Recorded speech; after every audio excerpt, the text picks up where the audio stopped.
I saw a brief shout out by Diego Luna for Chris Marker's Jetée, so I decided to give it a whirl.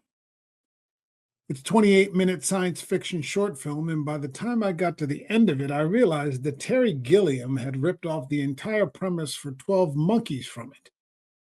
But does that make me a fan? I'm not so sure. It's certainly interesting that nearly the entire visual experience is told through black and white still photos.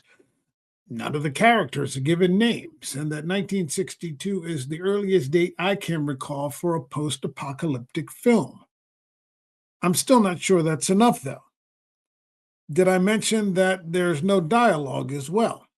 Well, all those things happen to be true.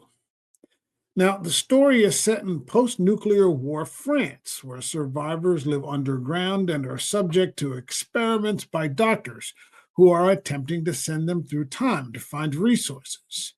And again, the no name protagonist is fixated on a childhood memory before the war of seeing a man being gunned down in front of a beautiful woman.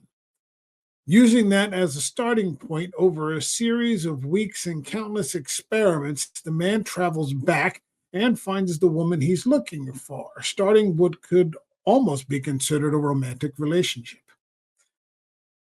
The film has an interesting quality in that it never explains if the travel is the man's consciousness, say like Avatar, or something else entirely.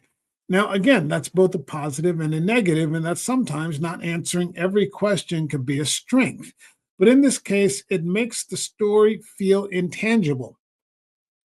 It occurred to me, though, that this is a French film and that the director may have aimed for that, in that he didn't have American sensibilities.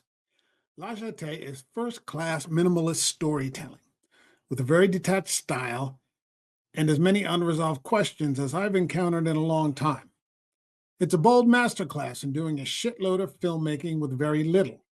I don't think I'll be going back to it anytime soon, but at some point I might return for a second viewing, and who knows, maybe I'll be in a different place. I think if you're a fan of film and cinema, it is something you should see at least once. It takes a lot of risks and gets a lot accomplished, and that's always a good thing. I'm giving it 3 out of 5. I'll see you in the next video.